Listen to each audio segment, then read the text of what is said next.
Sometimes we add a land component to a renovation project in order to increase the profit potential. It's called stacking strategies, where you add a land strategy to the reno strategy and produce a bigger profit. And today I'm going to talk about some of the areas of due diligence you need to do prior to purchasing such a block. Hello, I'm Bernadette Jansen from the School of Renovating, where we help women profit from their flair for creating beautiful homes to replace their income either now or in retirement. Now, with greater profit potential comes greater risk. So I want to impress on you the importance of being extremely diligent and engaging the right expertise to help you navigate the due diligence of purchasing land. There are a lot of different considerations that you need to be aware of, and I'm going to share some with you today, but it is by no means a complete list. Now, firstly, what you want to do is look at the basic planning laws of the land to figure out whether it meets the requirements for what you're wanting to do on a sort of a first pass basis.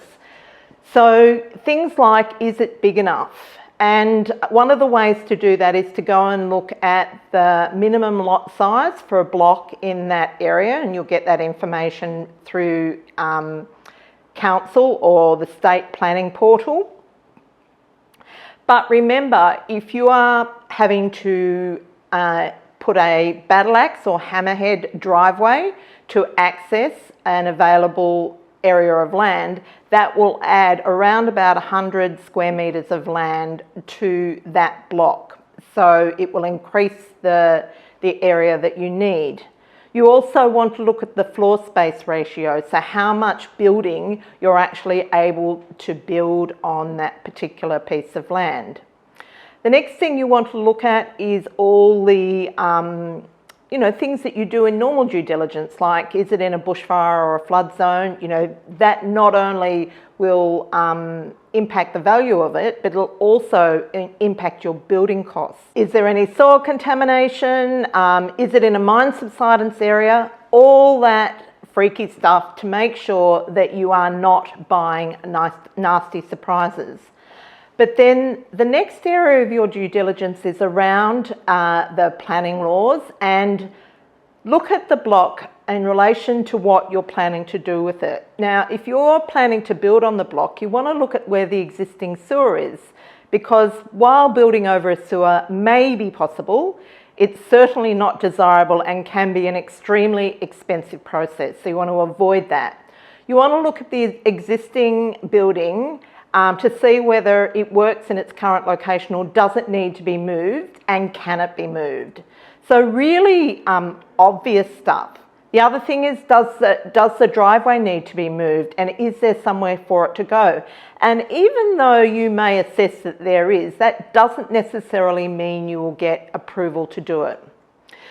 So the next step would be to actually get the opinion of a professional, such as a town planner, to go over all the planning requirements for your particular strategy and make sure that that block is going to meet your needs.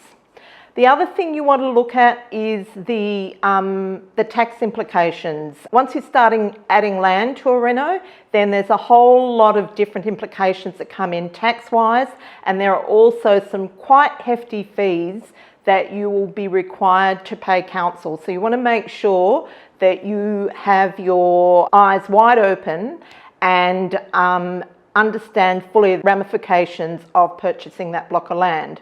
Now, in terms of minimising your risk, I'd give you, I guess, 3 things to do. Firstly, to look up the planning laws for yourself for that block of land. Either go to council or look them up on the state planning portal.